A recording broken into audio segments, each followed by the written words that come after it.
보이는 세계보다 보이지 않는 세계가 있고 중요하다. 보이는 세계의 것들은 얼마든지 사람의 힘으로 바꿀 수도 있고 사람의 능력과 노력으로 바꿀 수도 있어요. 또 보이지 않는 세계의 것들은 바꾸기가 어렵죠. 그리고 또 중요한 것은 그 보이지 않는 세계가 결국 우리에게 가장 중요한 영혼의 문제를 다루고 있다는 거예요.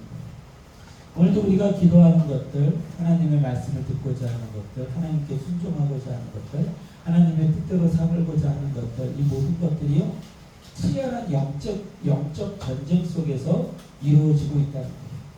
여러분, 예수님께서 40일 동안 금식 기도를 하면서 사탄의 시험을 준비할 때 금식을 하면서 광야에서 머무시고 나서 누구의 시험을 받아요? 사탄의 시험을.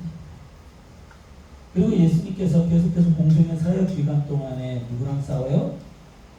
누구랑 싸웁니까? 귀신이랑 싸워요.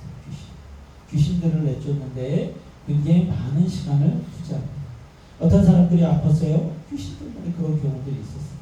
어떤 사람들이 이상한 행동을 해요? 귀신 때문에 그런 경우들이 있었어요. 즉 보이지 않는 영적 세계가 존재한다는 거예요? 존재하지 않는다는 거예요? 존재한다는 거예요. 사탄과 그를 따르는 타락 천사들이 하나님의 영광을 가리고 그리고 자신들의 그 영원한 그 저주를 피하기 위해서 지금도 몸부림치고 있다. 그래서 사람들은 영적 세계에 대해서 다 신경을 쓰고 살아갑니다. 안 쓰고 살아가는 존재는 없어요. 없어요.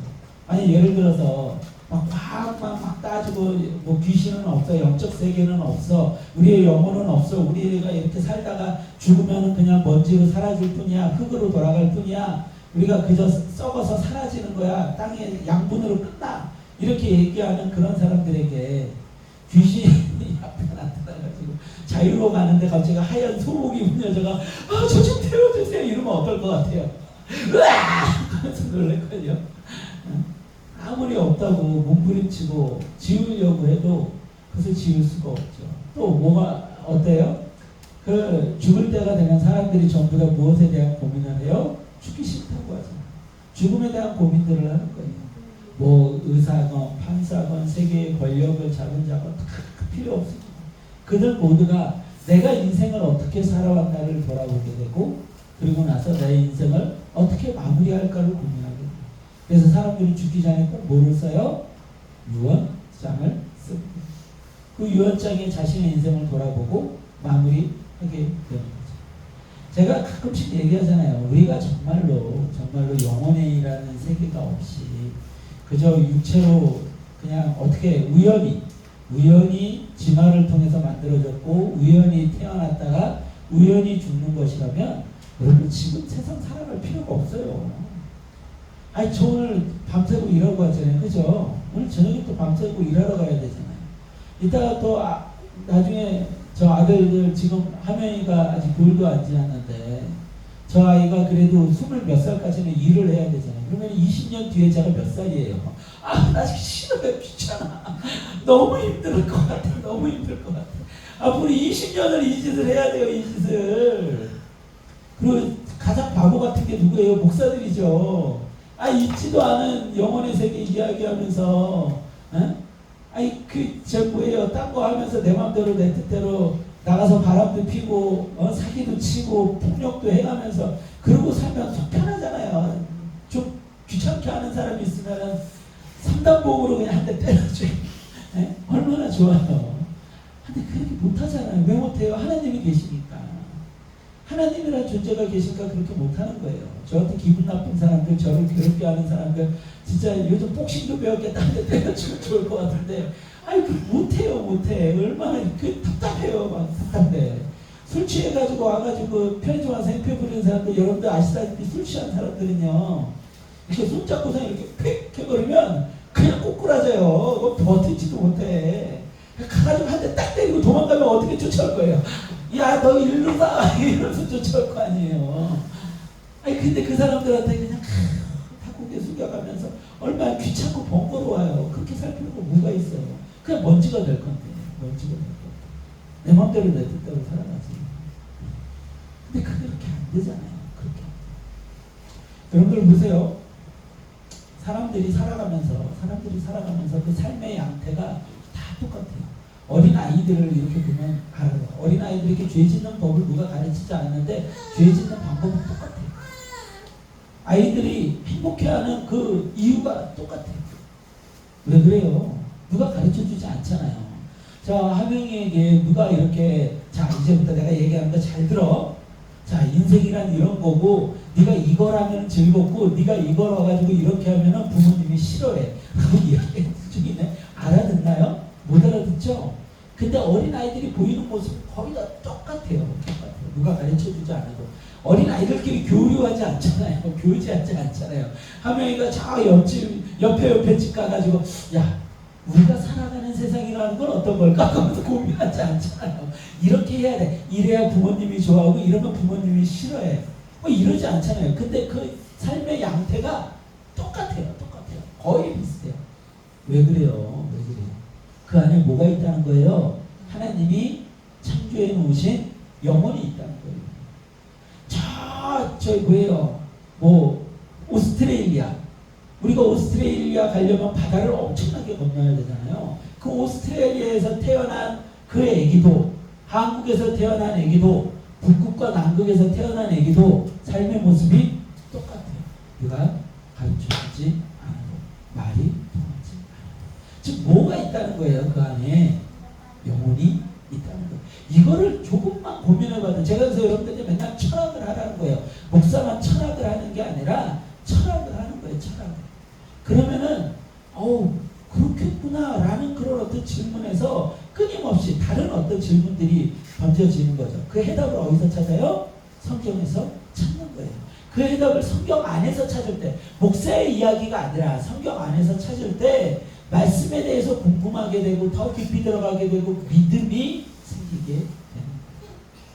그래서 어쨌든 우리가 보이는 세계가 아니라 보이지 않는 영적 세계가 있다 없다? 있다. 그 세계가 더 중요하다. 그 세계가 영혼의 문제를 책임진다 라는 것을 우리가 지난주에 굉장히 깊이 보았습니다. 자, 이제 11장에서도 역사의 주권자가 하나님이심을 보여주고 있습니다. 오늘 말씀을 통해 우리는 세 가지 사실에 주목하고자 합니다. 11장 말씀은 여러분들이 혹시 읽어보셨나요?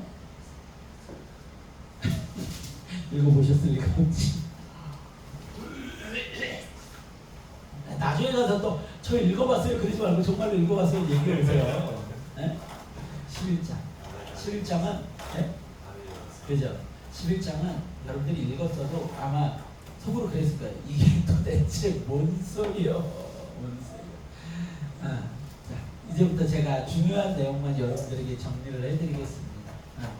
자, 첫 번째로 역사의 흐름은 하나님께서 주관하신다는 거예요. 자, 제가 한번 11장 이 대부분이 다니엘 사후에 죽은 다음에 있었던 역사의 사건들을 다니엘에게 천사가 예언으로 환상으로 보여준 내용들인 거예요. 가르쳐준 내용들인 거예요. 그것을 다니엘서에 기록이 되었죠. 약 400에서 500년 정도 지난 역사를 쫙 다 보여줍니다. 다 보여줍니다. 그러니까 지금 이 역사의 이 흐름이 하나님의 주권하에 주관 속에서 정해져 있다는 거예요? 안 정해져 있다는 거예요? 정해져 있다는 거예요. 조금만 보겠습니다. 다 보기는 힘들 것 같고 11장 1절에서 10절까지 제가 좀 빠르게 한번 봉독을 한번 해볼게요. 내가 또 메대 사람 다리오 원년에 일어나 그를 도와서 그를 강하게 한 일이 있었느니라. 이건 천사가 지금 고백하고 있는 거예요. 이제 내가 참된 것을 내게 보이리라. 내게가 누구예요? 다니엘이죠. 참된 것을 내게 보이리라. 보라, 바사에서 또 새 왕들이 일어날 것이요 그 후에 넷째는 그들보다 심히 부유할 것이며 그가 그 부유함으로 강하여진 후에는 모든 사람을 충동하여 헬라 왕국을 칠 것이며 장차 한 능력 있는 왕이 일어나서 큰 권세로 다스리며 자기 마음대로 행하리라. 그러나 그가 강성할 때에 그의 나라가 갈라져 천하 사방에 나누어질 것이나 그의 자손에게로 돌아가지도 아니할 것이요 또 자기가 주장하려고 권세대로 되지 아니하리니 이는 그 나라가 뽑혀서 그 외에 다른 사람들에게로 돌아갈 것입니다. 남방의 왕은 강할 것이나 그 군주들 중 하나는 그보다 강하여 권세를 떨치리니 그의 권세가 심히 클 것이요 몇 해 후에 그들이 서로 단합하리니 곧 남방왕의 딸이 북방왕에게 가서 파친하리라.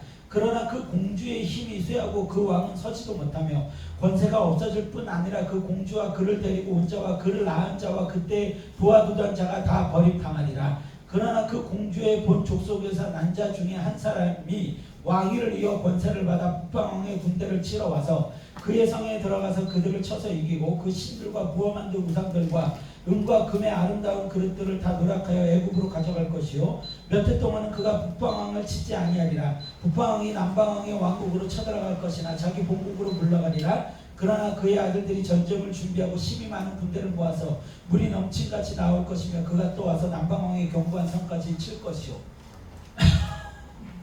자, 이해했다. 나는 이거 무슨 얘기인지 설명할 수 있다.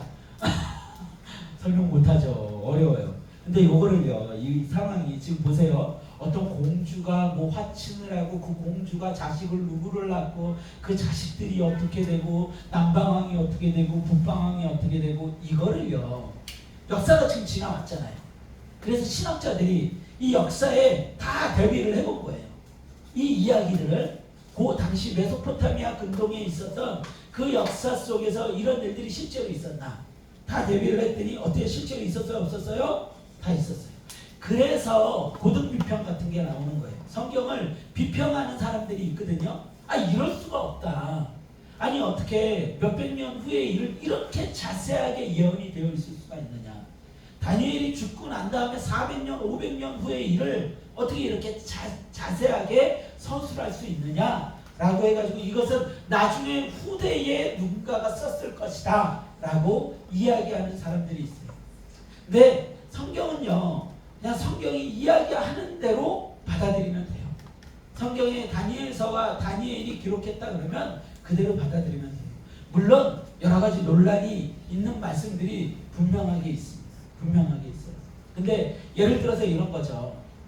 뭐 저는 이 성경을 고고학적으로 해석하는 거를 예전에는 굉장히 관심을 가졌는데 요즘은 별로 안 좋아해요. 왜요? 성경이 고고학적으로 야 이게 몇천 년 전에 어떻게 됐어? 이게 몇천 년 전에 이미 쓰여졌어? 뭐 이런 걸 하다 보면 그 당시에는 놀랄 수도 있어요. 우와 대단하다 하고 놀랄 수도 있지만 나중에 그것이 아니라고 얘기되면 사람들이 성경에 대해서 오히려 더 부정하게 된다는 거예요. 성경이 진리인 이유는요, 그게 역사의 시간표에 딱 들어갔기 때문에 성경이 진리가 아닌 거예요. 성경이 진리인 이유는 뭐예요? 성경대로 살아봤더니 하나님을 발견하고 하나님의 말씀대로 살아봤더니 내가 구원받은 자로 살게 된다.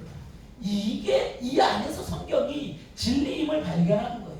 성경에 어떤 예언이 언제 어떻게 들어맞았더라, 어떻게 예언한 것들이 어떻게 이루어졌더라, 이걸 가지고 사람들을 설득하려고 하는 거 안 된다고요. 성경은요, 말씀대로 내가 살아내면 돼요. 내가 살아보면 돼요. 그러면 이 성경이 진리인지 안 진리인지 알 수가 있어요. 성경대로 말씀대로 살았을 때 우리의 삶이 어떻게 되는지 그것이 가장 확실한 증거예요. 성경에서 예언된 어떤 왕이 몇 년도에 살았었고 앞으로 어떤 일들이 벌어질 건데, 제가 왜 이런 생각들에 더 초점을 맞추냐면 요한계시록 말씀 여러분들 사람들이 많이 예언서로 많이 이야기를 해주고 해석을 해주는데 요한계시록에 관한 해석이 너무 많아요. 너무 많아요. 뭐 세대주의적 전천년설, 세대주의적 후천년설, 무천년설, 그냥 전천년설, 무슨 후천년설 엄청나게 많아요. 신학자들도 굉장히 많아요. 근데 그들이 정말로 나쁜 뜻에서 그걸 만들어냈냐? 그것도 아니에요. 정말로 이 요한계시록이 어떻게 나중에 미래에 드러날지에 대해서 연구한 내용들을 하는 거예요. 그럼 누가 맞는 거예요? 누가 맞는 거예요? 굉장히 어려운 부분들이 있단 말이에요. 그런 부분이.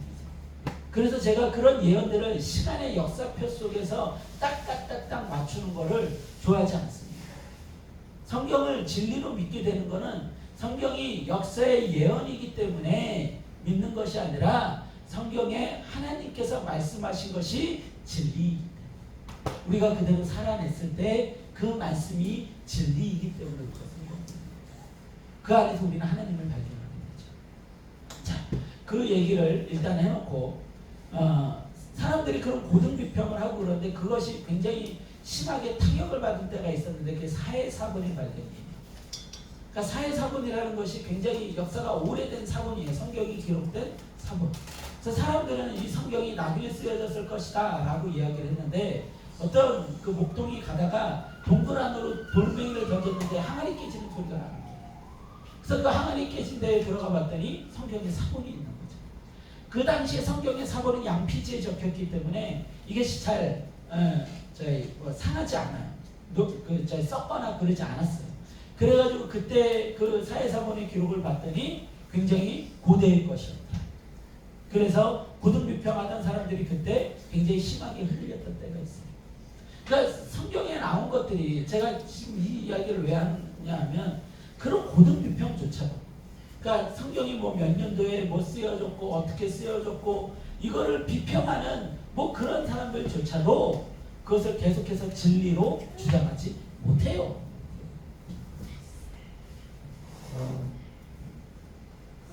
네, 놔두세요.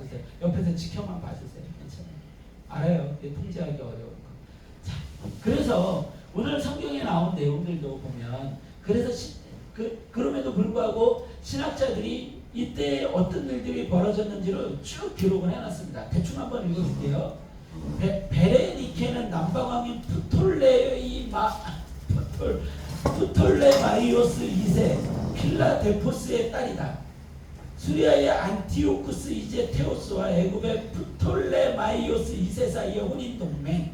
그 혼인동맹은 안티오쿠스 2세 전체를 그만합시다. 이렇게 쭉 역사에 대비를 시켜본 거예요. 근데 이게 다 역사 속에서 이루어진 거죠.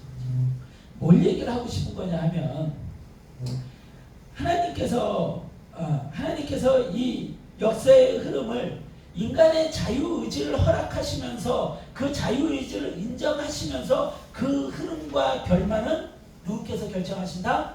하나님께서 결정하신다. 이게 어떻게 모순되지 않습니까? 인간에게 자유의지를 줬는데 어떻게 역사의 결말이 정해져 있고 역사의 시간표가 정해져 있습니까? 그래서 하는 것이죠. 제가 이 문제를 가지고 엄청 많이 고민을 했어요. 그리고 제가 신대원 다닐 때 교수한테 무슨 얘기까지 들었냐면 너는 한국교회를 뒤집을 수 있는 설교자가 되거나 아니면 사이비가 되거나 그 소리까지 제가 들었어요. 가장 존경하는 교수님한테 엉뚱한 질문들을 많이 했거든요. 그리고 끝까지 물고 늘어졌거든요. 그래서 반 사람들 중에서 절반은 저를 좋아하고 절반은 저를 싫어했어요. 좋아하는 사람들은 왜 좋아했을까요? 같은 질문. 아니요. 시간이 잘 지나가니까 공부 안 해도 되니까. 그리고 절반은 싫어했어요. 수업 나가야 되는데 자꾸 저런 거 앉았네. 근데 제가 그 교수님 수업은요 항상 A 이상을 받았어요. A를 받을 수가 없어요. 그 교수님 수업이. 그래가지고 다른 사람들이 정말 신기해했어요. 야, 너는 어떻게 박혜민 교수님 수업을 어떻게 A를 받냐? 모르겠어요, 저도. 근데 질문을 한다는 건 뭐예요? 질문을 많이 한다는 건 그만큼 깊이 파고들기 때문에. 제가 깊이 파고드는 문제 중에서 아주 대표적인 문제가 예정의 문제였어요. 그 조직신학 교수님이다 보니까 어쩔 수 없이 예정이라는 문제를 다뤄야 되고 저는 그 예정을 가지고 그 교수님과 수업 시간에 막 씨름을 했어요. 그러니 학생들이 싫어하죠. 그런데 그 고민을 한 다음에 제가 내린 결론은 뭘까요? 신비. 하나님만이 하실 수 있는 신입니다. 여러분들 삼위일체 또한 하나님만이 설명할 수 있는 신비예요. 인간이 설명 못해요. 그 개념이 만들어졌다 뿐이지 성경에는 삼위일체라는 말이 없어요. 그저 초대교회 교부들이 만드는 거예요. 만들었는데 하나님은 세 분이면서 한 분이시다. 이게 우리의 인간의 머리로는 해석이 안 돼요. 그래서 신비인 거예요. 이것도 마찬가지예요. 모든 인류의 역사는 성경에서 여러분들 에베소서에 뭐라고 나와 있어요? 창세 이전에 우리를 계획해 놓으셨다는 거예요. 이 전 우주가 만들어지기 전에 하나님의 계획 속에 누가 있었어요? 우리가 있었어요. 우리 한 명 한 명이 있었어요. 그리고 우리를 창조하신 거예요. 그리고 우리가 살아가요. 근데 여러분들 오늘 점심 뭐 먹을 거예요? 소고기 버섯 두부전. 소고기. 뭐라고요? 소고기 버섯 전골? 그거 준비하셨어요? 감사합니다. 소고기 맛있겠네. 버섯. 속이 안 좋았는데 아주 따끈하게 좋겠네요. 그런데 소고기 버섯 전골을 준비를 했는데 자꾸 우리 다음 주에 먹고 오늘은 짜장면 시켜 먹읍시다. 가능해요? 안 가능해요? 안 가는 게 가능. 가능하죠. 가능하죠. 아니 혼자만 가서 드세요. 우리 짜장면 먹고 갈 테니까. 아 저분이 꼭 저러신다니까. 가능해요. 이것이 뭐예요? 우리의 자유의지예요. 자유의지예요. 그런데 하나님의 선택 가운데 우리의 구원은 우리의 선택됨은 이미 창세 이전에 우리를 선택하셨고 우리를 그 구원의 길로 이끌어 가시는 것이 이미 계획 속에 있다는 거예요. 그러니 우리가 하나님께 드릴 수 있는 건 뭐밖에 없다? 감사와 찬양. 우리가 잘나서 되는 것이 아니라 우리의 공의로 구원받는 것이 아니라 하나님의 은혜로 받는 것이다. 이 문제들. 근데 이제는 답을 다 가지고 있죠. 답을. 그때는 이제 한참 학부 때, 대학원 때는 고민을 하던 때였고 지금은 답을 다 가지고 있는 거예요. 제일 많이 하는 질문들 그런 거죠. 그러면 우리가 전도할 필요 없잖아요. 실제로요. 칼빈의 예정론이 사람들에게 가르쳐지고 나서 영국 같은 데는 무슨 일이 벌어졌냐면 선교의 무용론이 등장을 했어요. 선교할 필요가 있냐? 아니 구원받을 사람이 이미 정해져 있는 선교할 필요 있어? 이런 무용론이 등장할 정도였어요. 이게 단순히 아무 생각 없는 사람들이 하는 얘기가 아니라 신학자들이 공부를 많이 했다고 하는 사람들이 이런 이야기를 했다고요. 선교 필요 없지 않느냐? 뭐하러 아프리카까지 가느냐? 하나님께서 알아서 하세요. 근데 하나님은 뭘 기대하세요? 뭘 기대하십니까? 나를 통하여 하나님의 복음이 선포되길 기대하세요. 그런 증거들을 여러분들 되려면요. 성경 안에 제가 얼마든지 될 수 있어요. 그런 이야기들, 그런 종류의 이야기들. 그러니까 우리가 그것들을 해석할 때는 하나님의 그 생각을 내가 완벽하게 표현할 것이다. 그거 교만이에요. 우리가 하나님의 말씀 앞에 할 수 있는 건 겸손이에요. 그리고 그 말씀이 선포되는 그대로를 받아들이는 거예요. 하나님은 우리에게 복음을 전하라고 하셨어요? 안 전하라고 하셨어요? 전하라고 하셨죠. 오늘 그 다니엘서 12장에서도 나오지만 많은 사람에게 하나님의 영광을 드러내고 복음을 전한 사람들은 별과 같이 빛날 것이라고 되어 있잖아요. 그러니까 우리의 사명은 뭐예요? 전하는 거예요. 그리고 한 사람에게 여러분들 그 복음이 드러나고 그들이 믿게 되는 것은 누구의 주권하에 있어요? 하나님의 주권하에 있어요. 우리의 할 일은 복음을 전하는. 너무 심플하죠. 뭐 어려워요 이게? 이게 왜 어려워요? 이걸 왜 고민해가지고 선교 무용론을 얘기하고 나 그냥 마음대로 실제로 그랬어요. 실제로 그 복음이 그런 어떤 선교의 무용론이나 예정론 때문에 사람들이 자기 마음대로 자기 뜻대로 하던 그 영국 사회가 막 타락했을 때 무슨 일이 벌어졌냐면 사람들이 술 마시고 담배 피고 다 했어요. 도박하고. 괜찮아. 너 세례 받았잖아. 너 구원 받았잖아. 괜찮아. 그게 지금 우리나라에 이단으로 있는데 그게 뭐예요? 박옥수 목사의 깊은 소식 선교회가 그런 식의 논리를 펴요. 그런 식으로. 근데 어쨌든 그런 식으로 얘기하는 그런 사람들, 우리 구원 받았잖아. 선교 필요 없네. 술 마셔도 돼. 담배 펴도 돼. 도박해도 돼. 마음대로 주의 지어도 돼. 라고 얘기했던 사람들이 기대했던 건 뭐예요? 그럼요. 그 사람들 구원 받아요? 못 받아요? 못 받죠. 너무나도 당연한 거예요. 너무나도 당연한 거예요. 그러니까 그냥 하나님의 말씀을 자기가 원하는 대로 바꾸고 창작하는 거죠. 아이디어를 내는 거죠. 그래서 여러분들 성경에서 이야기하는 대로 우리는 살면 돼요. 성경에서 술 마시지 말라고 했잖아요. 도박하지 말라고 했어요. 여러분들 성경에서 나온 대로 그대로 하면 돼요. 그대로. 고민하고 괴롭게 생각할 필요도 없어요. 자, 어쨌든 하나님께서 인간의 자유의지를 인정하지만 그 흐름과 결말은 누구께서 결정하신다? 하나님께서 결정하신다. 그 결말이 정해져 있다, 안 정해져 있다? 정해져 있다. 그래서 제가 다니엘서에 나오는 어떤 뭐 숫자들, 날짜들 이런 것들을 이해할 때 가장 현명한 이해 방법은 뭐라고요? 그게 끝이 정해져 있다. 자, 두 번째로 우리가 11장에서 우리가 주목해 볼 수 있는 이야기는 하나님을 대적하는 사탄의 무리는 끊임없이 도전한다는 거예요.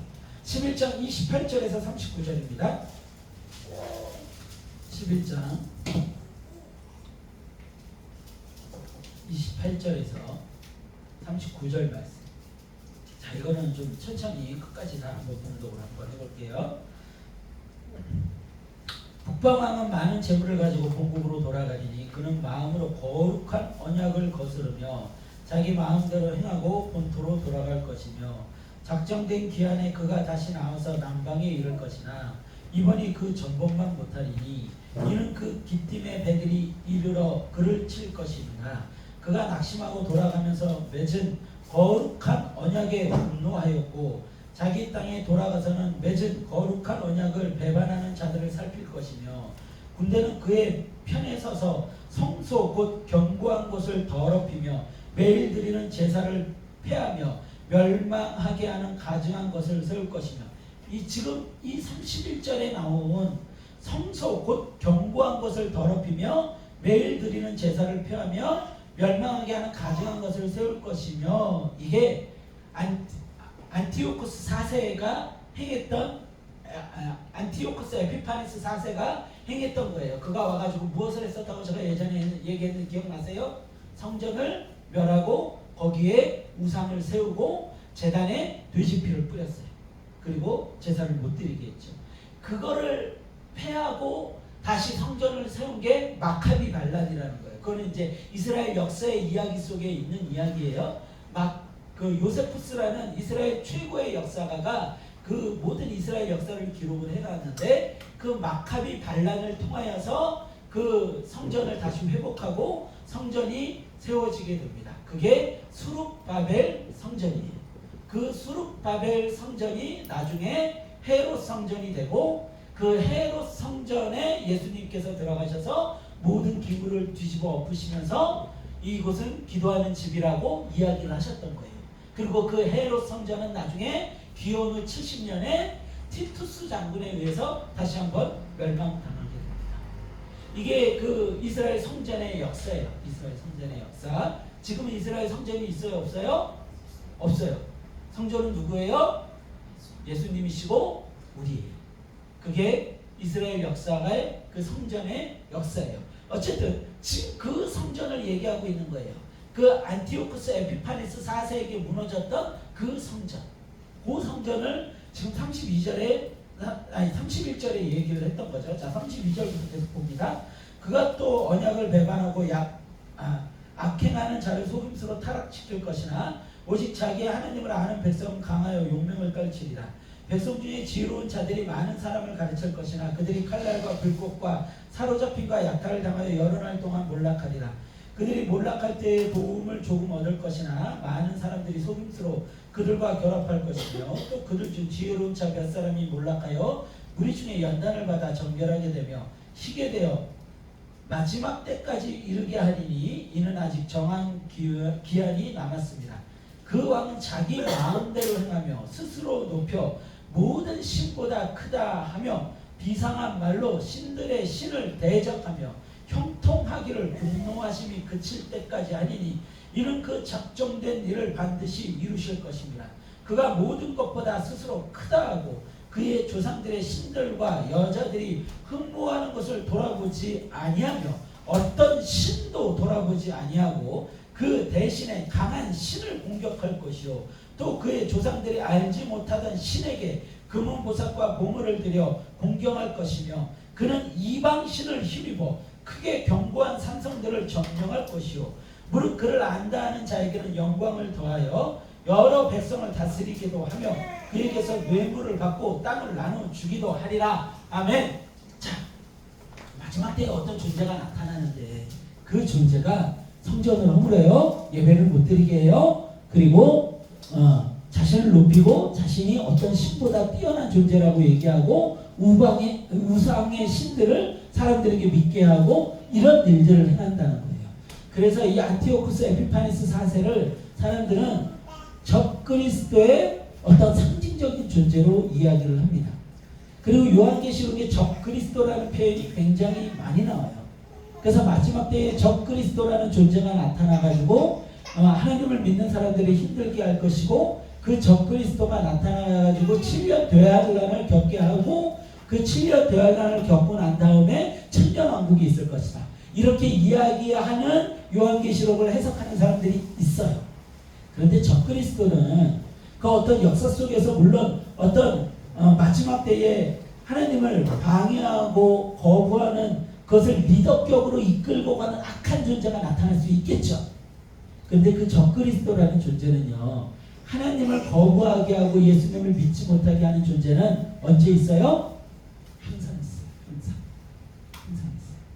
그래서 사람들이 어떤 존재가 나타날 때마다 히틀러를 적그리스도라고 했던 때도 있었고요, 뭐 스탈린을 적그리스도라고 할 때도 있었고요, 그리고 뭐 과거로 돌아가면 네로를 적그리스도라고 할 때도 있었고요. 이런 이야기들을 하는 거예요.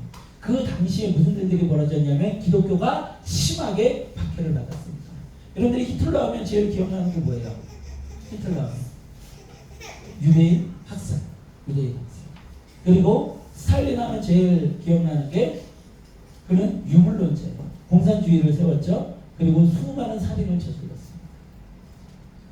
그 스탈린 시대에 그 숙청당에서 죽은 사람들이 그 유대인 학살당한 600명보다 더 많아요. 더 많아. 그보다 더 많이 죽인 사람이 모택동이에요. 모택동. 그 사람은 거의 몇 천만의 사람들을 학살을 했습니다. 그러니까 그렇게 사람들을 학살하는 시대의 독재자가 나타날 때마다 사람들은 무슨 얘기를 하냐면 적그리스도다 라는 이야기를 한다는 거예요. 근데 그들이 공통적으로 한 게 있어요. 네로도 히틀러도 뭐 스탈린이나 모택동이나 공통적으로 한 게 있어요. 뭘까요?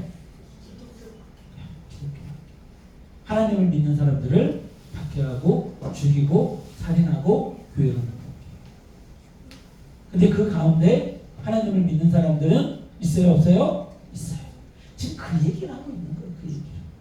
지혜가 있는 자들은 그 가운데, 그 환난과 어려움 가운데, 그러니까 뭐 나중에 가가지고 어떤 7년 대환란이 있어가지고 그때는 뭐 우리의 몸에 바코드를 찍어서 이것이 없이는 경제 활동을 할 수가 없고 어쩌고 저쩌고 이런데 그게 역사의 흐름 속에서 어떻게 나타난다는 것이 아니라 이미 우리가 살아가는 그 삶 속에 적그리스도라는 존재가 있어요, 없어요?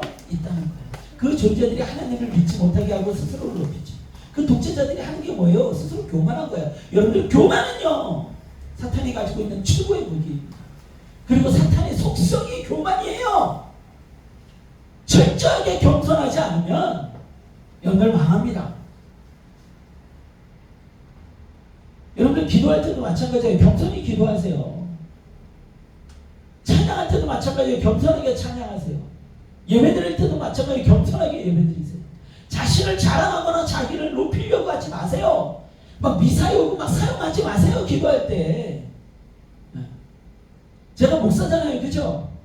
제가 기도 여러분들 미사여구 사용해서 하려면 어떻게 할 수 있는지 아십니까? 천지 만물을 아름답게 창조하시고 모든 인류의 주권자 되시며 그 모든 주권자들의 주권자 되시고 신중의 신이 되시며 왕중의 왕이 되시고 이렇게 할 수 있을까요? 없을까요? 있어요. 근데 저 그렇게 기도 안 하잖아요. 저 헌금 기도할 때 여러분들 다른 교회 헌금 기도 혹시 들어보셨어요? 헌금 기도 굉장히 중요하거든요. 근데 제 헌금 기도는 항상 똑같아요. 이상하게 생각하는 사람들이 없을까라고 가끔 질문을 던지지만 항상 똑같아요. 처음에 하나님께서 우리가 은혜로 드리게 해달라고 그렇게 기도해요. 그리고 이 예물이 하나님의 꿈을 이루는 영광을 이루는 데 쓰이게 해달라고. 그리고 예물들이 손길들이 세상 앞에서 궁핍하지 않게 해달라고. 이 세 가지 주제로 딱 기도해요. 그런 뜻이에요. 헌금기도 막 장황하게 끝내주게 막 하면 왠지 복 받는 것 같잖아요. 나 헌금 때문에 보람이 있잖아요. 근데 보람이 없네. 제가 기도를 워낙에 그냥 짧게 해서. 근데 왜 그렇게 기도를 해요? 미사여구를 못해서? 여러분들 아시죠? 제가 얼마나 글을 잘 쓰는지. 저 글 쓰는데 5분이면 미사여구 잔뜩 깔린 시 한 편 그냥 써요. 근데 그렇게 안 쓰잖아요. 그렇게 안 하잖아요. 하나님 앞에서 내가 그런다고 내가 높아져요? 하나님이 거기에 감동을 하세요? 교만한 거에 대해서 심판만 받죠. 혼나기만 하죠. 그렇게 짧게 하는 거예요. 중요한 내용. 꼭 해야 될 내용. 여러분들 제가 무슨 얘기하는지 여러분들 잘 들으세요. 여러분들 겸손하지 않으면요, 여러분들 망합니다. 절대로 하나님께 구원받지 못해요. 교만은 사탄의 피예요, 피. 사탄이 왜 타락했다고요? 교만에서 타락했고, 사탄이 인류를 멸망시킨 방법도 교만이었고, 사탄이 예수님을 꼬실 때 썼던 방법도 교만이었어요. 우리의 인생에 계속해서 사탄이 우리의 삶을 파고들어서 우리를 망가뜨리는 것도 교만이에요. 얼마 전에 제가 그 경찰서를 갔다 왔어요. 경찰서를 가는데 여러분들 아시다시피 그런 공무원들이 애지간하면 안 움직여요. 애지간하면 안 움직여요. 특히나 자신들이 옛날부터 나란 일 하는 사람들이라고 막 불렀잖아요. 나란 일 하는 사람들이 애지간하면 안 움직여요. 근데 이제 제가 저희 증거로 가져간 그거를 통해서 얘네들을 잡아들이려면 경찰들이 좀 빨리빨리 움직여주고 제 얘기를 좀 들어줘야 되는데 역시나 아니나 다를까 잘 안 들어주고 왜 이상한 사람이 와가지고 이상한 얘기를 하나? 라는 눈빛으로 쳐다보는 거예요. 제가 막 목구멍까지 여기까지 올라가는 거예요. 저희 경찰 아저씨, 제가요 목사인데 2달만 걸치면 사장님 바로 연결해요. 실제로 그렇거든요. 제가 저희 교단의 박조준 목사님 그 사무총장님 통해서 이런 일이 있는데 좀 도와주십시오 라고 얘기하면 그 박조준 목사님이 누구랑 연결이 되냐면 경찰청장 이런 사람이랑 연결이 돼요. 워낙에 원로 목사님이라 한 달만 걸치면 그렇게 돼요. 그분을 통해서 한 번만 이야기 좀 넣어주십시오 라고 이야기하면 이 사람들이 태도가 어떻게 바뀔 것 같아요? 굽신 서장님이 야 그 사건 제대로 처리해 이러면 굽신 막 그런 생각이 막 들어오고 제가 깜짝 놀랐어요.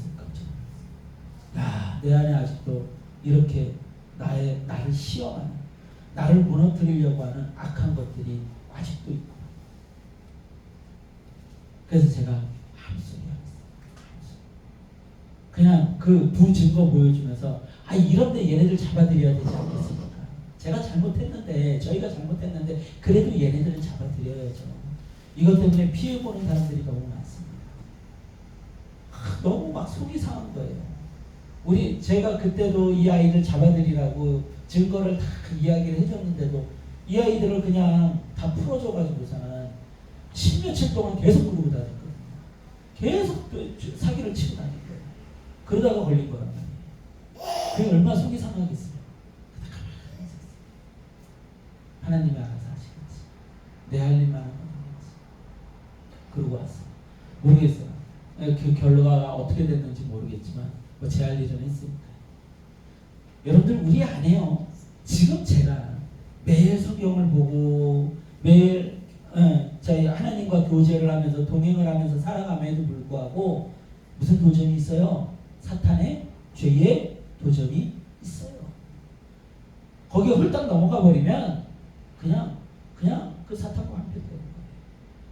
우리가 그 가운데 살아날 수 있는 방법이 뭔지 아세요? 겸손뿐이 없어요. 겸손뿐이 없어요. 완전히 사탄의 반대편에 사는 거예요. 그래서 예수님께서 어디에서 태어나셨어요? 마구간에서 태어나셨어요. 그리고 어떻게 죽으셨어요? 죄인된 몸으로 십자가에서 죽으셨어요. 모든 인생을 통틀어서 예수님은 뭘 보이셨어요? 목수의 아들로 살아가시면서 겸손을 가르치셨어요. 여러분들 아시다시피 예수님이 어떤 능력이 있었어요? 5,000명을 말씀 하나로 먹여 살릴 수 있으시고 죽은 자를 일으키시는 분. 근데 예수님은 예루살렘에 입성할 때도 뭘 타고 입성하셨어요? 나귀를 타고 입성하셨어요. 처음부터 끝까지 예수님의 그 공생의 사역 기간을 통해서 사탄과 싸우는 방법으로 가르쳐 주신 유일한 방법이 겸손이에요. 겸손. 여러분들 꼭 기억하셔야 됩니다. 여러분들 이 마지막 때가 아니라 이 적그리스도가 하는 것이 오늘 성경에서 뭐라고 되어 있냐면 자기를 높이는 거예요. 자, 여기 보세요. 37절에 보면 그가 모든 것보다 스스로 크다 하고 그의 조상들의 신들과 여자들이 흠모하는 것을 돌아보지 아니하며 어떤 신도 돌아보지 아니하고 계속해서 어떤 내용들이 나오냐면 자기를 높이는 것들이 나와요. 자, 36절에 보면 또 뭐라고 되어 있어요? 그 왕은 자기 마음대로 행하며 스스로 높여 모든 신보다 크다 하며 계속해서 이 적그리스도의 존재가 하고 있는 것이 뭐예요? 자기 마음대로 행하고 자기를 높이는 거예요. 그게 인간 안에 들어온 보다 원죄다. 원죄다. 그러면 내가 아직도 교만하고 있어요. 그러면 그 사람은 아직도 원죄에서 벗어나지 못한 거예요.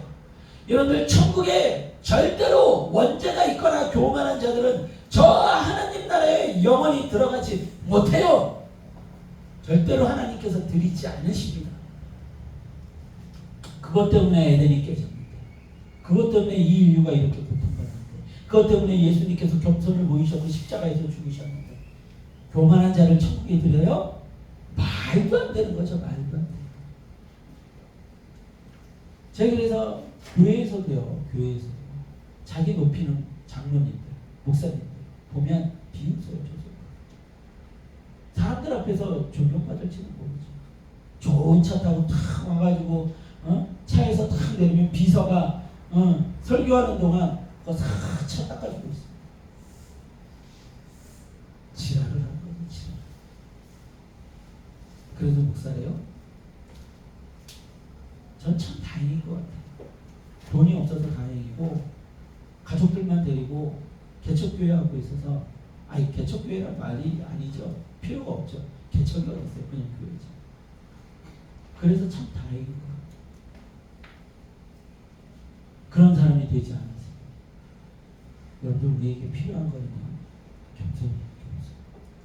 적그리스도가 상징하는 건 교만이에요. 그가 상징하는 건 사탄이에요. 그들이 최종적으로 추구하는 건 자신이 높아지는 거예요. 여러분 지금 이 시대의 독재자라고 불리우는 시진핑이나 푸틴이나 이 사람들이 하는 게 뭐예요? 결국 자신이 높아지려고 하는 거예요. 뭔 사람들을 잘 먹고 잘 살게 해주려고 그러겠어요? 나라를 부강하게 하려고 그러겠어요? 결국 딱 한 가지 목표예요. 자기가 높아지는 거예요. 자신이 높아지려고 하는 자들은 그 독재자들과 다를 게 없어요. 집안에서 내가 높아지려고 소리치고 내가 높아지려고 교만한 자들, 그런 남자들 다 하나님께 속하지 않는 자들이 기억할 수 있게 해주는. 자, 그런 사탄이요 우리를 힘들게 한다는 것이 끊임없이 도전한다는 것입니다. 아놀드 토인비는 보이는 역사가 인간들의 도전과 응전의 그런 어떤 방법론을 통해서 역사가 이끌어져 왔다고 아놀드 토인비는 얘기를 했어요. 그런데 그 보이는 세계에 대해서 그가 어떻게 똑똑하게 이야기했을지는 모르겠지만 실제적인 세상의 흐름은 하나님께 대한 저 사탄의 세력의 도전과 응전입니다. 끊임없이 사탄의 세력은 하나님께 도전해요. 그리고 하나님은 거기에 대해서 답을 내놓으시죠. 우리가 살아가는 세계는 바로 그 영적 도전과 응전의 전쟁터예요. 전쟁이에요. 전쟁. 우리를 죽게 하려는 존재와 전쟁이에요. 그래서 제가 설교를 거칠게 하는 거예요. 전쟁에 나가는 사람들에게 별교 앞으로 별교 앞으로 수류탄 던져 이렇게 얘기하겠습니까? 지금 전쟁 중인데 야 너 거기 멈춰! 야 별교 앞으로! 이렇게 얘기하죠. 야 거기 가면 안 돼. 거기 가면 죽어. 이렇게 얘기하겠어요. 전쟁 중인데 그래도 못 알아듣는 사람들이 있으니까 전쟁 중이라 돌격 앞으로! 얘기하는 거예요. 거기 멈춰! 그러면 안 돼. 죽어! 교회 이제 아이고 안녕하세요. 거기다 수리탄 던지시면 될 것 같은데 전쟁할 때 이렇게 해요? 미친 듯이 써야죠. 미친 듯이. 앞으로 더 거칠어질지는 모르겠어요. 주여. 여러분들 우리가 싸우는 삶의 현장은 전쟁입니다. 정신 똑바로 차려야 그 영적 세계에 대한 도전과 응전, 그것이 역사가 이끌어져가는 본질입니다. 자, 세 번째로 하지만 그 결말은 어떻게 되어 있어요? 정해져 있습니다. 12장 1절에서 4절 함께 합독합니다. 12장 1절에서 4절 시작. 그때 내 동쪽으로 향하는 큰 군주가 일어날 것이요 또 환난이 있으니 이는 계곡이요 끝까지 없던 환난일 것이요 그때 내 백성의 책에 기록된 모든 자가 구원되라 것이다. 땅의 가운데서 사는 자 중에서 많은 사람이 깨어나 영생을 받는 자도 있겠고 수치를 당하여서 영원히 부끄러움을 당할 자도 있을 것이며 지혜 있는 자는 궁창의 빛과 같이 빛날 것이요 많은 사람을 오른대로 돌아오게 하는 별과 같이 영원토록 빛나리라. 다니엘아 마지막 때까지 이 말을 간수하고 그를 원하라. 많은 사람이 빨리 왕래하며 지식이 더하라. 아멘. 아멘. 자, 오늘 이 12장 1절에서 4절은요 굉장히 중요한 선포가 들어있죠. 그때 내 민족을 호위하는 큰 군주 미가엘이 일어날 것이요 또 환난이 있으니 이는 개국 이래로 그때까지 없던 환난일 것이며 그때 백성 중에 뭐라고요? 책에 기록된 모든 자가 구원을 받을 것이라. 땅의 티끌 가운데에서 자는 자 중에서 많은 사람이 깨어나 영생을 받는 자도 있겠고 수치를 당하여서 영원히 부끄러움을 당할 자도 있을 것입니다. 자, 땅의 티끌 가운데서 자는 자 중에서 많은 사람이 깨어나 영생을 받는 자가 있대. 이게 무슨 얘기냐면 하나님께서 심판하시는 그때에 우리가 썩어져서 땅의 티끌같이 된 존재들 모든 오고 왔던 모든 인류가 다 다시 살아납니다. 다 다시 부활을 해요. 다 다시 부활을 해요. 그래서 어디에서요? 다 하나님의 심판대 앞에 섭니다. 너무 많은 거 아니에요? 걱정하지 마십시오. 하나님이 우주를 창조하신 분인데 뭐가 걱정입니까? 어떻게 하나님은 그 사람들 다 줄 서서 심판하십니까? 걱정하지 마십시오. 하나님은 한 번의 말씀으로 가능하신 분이에요. 그 모든 존재가 다 깨어나는 거예요. 그래서 하나님의 그 책에 기록된 자들, 구원의 책에 기록된 자들은 어떻게 돼요? 영원히 하나님과 함께 살아가게 될 것이고 그렇지 않은 자들은 수치를 당하여서 영원히 부끄러움을 당하게 됩니다. 그도 그럴 것이 으악 하면서 영원히 뜨거운 데서 으악 어두운 데서 으악 그러면서 얼마나 부끄럽겠어요. 내가 왜 이렇게 살았지? 이게 어땠다고요? 미쳐. 근데 미치지 죽지도 못해. 영원. 근데 이 영혼을 우습게 여기는 인간들. 영혼인데 영혼. 근데 이걸 우습게 여기지? 상상이 안 돼요. 상상. 영혼이 천국에 사느냐, 영혼이 지옥에서 사느냐, 이게 지금 결정될 판인데, 여러분들 어제 우리 할아버지 할머니 나가가지고 그 컬링 이렇게 던지시는데, 우리 이하희 권사님 택도 못하게 던지시대. 그 앞에 사회자가 안 던지신 분한테는 번쩍손을 던지. 다시 한 번 던지시려고. 저분이 큰일 나시려고 저를 저러고 계시지. 네? 근데 결국은 안 던지셔서 다행인데. 여러분들 그거 던져서 뭐 할 건데? 던져서 그 가운데 들어가서 뭐 할 건데? 근데 그거 한 번에도 우리는요, 막 어떻게든 더 열심히 하려고, 막 달리기도 어떻게 더 열심히 하려고, 막 그러고 있지. 그 작은, 너무나도 작은 문제잖아요. 너무나도 작은 문제. 이게 어때요? 영원? 어디에다 생명을 걸어야 돼요? 어디에다 우리 인생을 걸어야 돼요? 영원에다 걸어야지. 그것만큼 가치 있고 중요한 게 어디 있어요? 그 영혼이 그렇게 될 거라는 거예요. 어디에 기록된 자들이? 책에 기록된 책에 기록된 자가 구원을 받을 것이고 믿음을 지키고 믿음을 전하는 자가 별과 같이 빛날 것이라는 거예요. 여러분들 4절의 선포대로 그 글은 어떻게 되었다고 되어 있어요? 4절에 보니까 다니엘이 마지막 때까지 이 말을 간수하고 이 글을 어떻게 하라고요? 봉함. 많은 사람이 빨리 영리하면 지식이 다릅니다. 봉함을 했다는 건 뭐예요? 즉 변하지 않는다는 거예요. 그 결말이 어때요? 정해져 있다는 것입니다. 그 결말은 정해져 있고 그 끝을 향해 달려가고 있다는 거예요. 여러분들의 인생의 시간은, 역사는 영원하지 않습니다. 우리 눈에 보이는 것들은 영원하지 않아요. 영원한 것은 오직 하나님 나라뿐이 없습니다. 그 끝을 향해 우리가 가고 있고 그 끝, 그 결말을 준비해야 돼요. 이렇게 말씀을 드려도 그 끝을 준비 안 하고 언제를 준비해요? 함께 밥 먹는 걸 준비하고, 내일 누군가 싸우는 걸 준비하고, 어떻게 하든 내 통장에 돈이 늘어나는 걸 준비하고, 내 말년에 내가 굶지 않는 걸 준비하고, 내 자식이 좋은 대학 가는 걸 준비하고, 어떻게 하면 돈을 조금이라도 더 이렇게 벌어가지고 내가 아파트를 분양받을까를 준비하고, 여기서 그 조그만 이익에 목을 메고, 조그만 이익에 자신의 모든 것을 걸고, 안 되면 속상해하고, 되면 모든 것을 얻은 것처럼. 여러분들 지금까지 여러분들이 애타게 이걸로 내가 가졌으면 좋겠는데 가졌다고 영원했던 게 뭐가 있습니까? 내가 이 여자랑 결혼하면 영원히 행복할 것 같은데, 이 남자랑 결혼하면 영원히 행복할 것 같은데, 천만의 말씀, 살면서 다 뭐라 그래? 결혼이 지옥이라고 그래. 내가 이 아파트에서 살면 영원히 행복할 것 같은데, 천만의 말씀이죠. 사기당해가지고 다 난리잖아요. 내가 이 직장에 들어가면 영원히 행복할 것 같은데, 직장에 들어가가지고 괴로워가지고 공무원들 자살하잖아요.